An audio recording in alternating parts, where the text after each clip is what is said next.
Hi everyone, I'm Christina. Thanks for joining me. Today we're going to be focusing on simple sentences. I want to share with you a few strategies I like to use with my students to help them form and practice using simple sentences. The strategies I'm going to share with you today are modeling correct syntax, using visuals, using open-ended sentences, playing games, and using stories, songs, and rhymes. First, we're going to talk about modeling. Let's practice. A student says to you, "Lunch I ate today."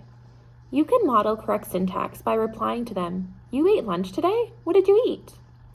Modeling allows our students to see and or hear what it is that we expect them to do. Okay, let's talk about using visuals. Here's a really simple one that I like to use, and I've included the link for this in your handouts. The first way you can use this resource is just showing the student the picture and saying, "Let's take a look at this picture of the beach. I see an umbrella. What do you see?" The student might respond with something like, "I see a crab." Another way is by reading the sentences here on the bottom. I see an umbrella. The sun is yellow. The girl is sitting.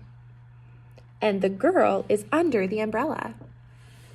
I love that these sentences incorporate visuals and words. It's awesome. Another type of visual that I really like to use are interactive murals.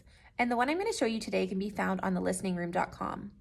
When I'm using this, I could say something like, I see a bus. I see a school. The boy is climbing.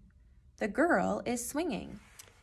Using visuals allows our students to read, but they might not be able to decode. Using visuals is particularly important for our students who have low language. Pairing a picture with a word provides meaning.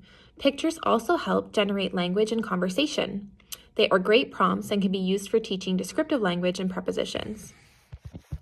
Open-ended sentences encourage student engagement and are great practice. See what your student says when you say, "The boy walked," or "The duck swam." Playing games makes learning fun. Go Fish is a great game to use with your students for practicing simple sentence structure through repetition.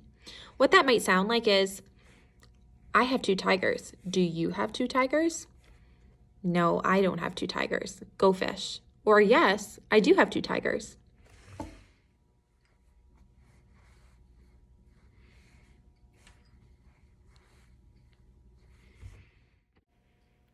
The last strategy we're going to talk about is using stories, songs, and rhymes. Read stories like Brown Bear, Brown Bear. The teacher will read, Brown Bear, what do you see?" And the students can respond with something like, I see a bluebird looking at me, or I see one of the other animals in the story looking at me. Sing songs like Old MacDonald Had a Farm. Old MacDonald had a farm, E-I-E-I-O, and on his farm he had some, and this is where your students can jump in. What I really love about all the strategies and resources I shared with you today is that you can easily use them with both your students who are oral and your students who are signing. Here's a recap of the strategies we covered today. Modeling correct syntax, using visuals, using open-ended sentences, playing games, and using stories, songs, and rhymes. Attached, you will find the handouts from today's video.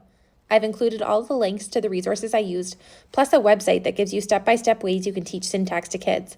Please feel free to share these handouts and resources. If you have any questions, don't hesitate to reach out. Thanks again for joining me.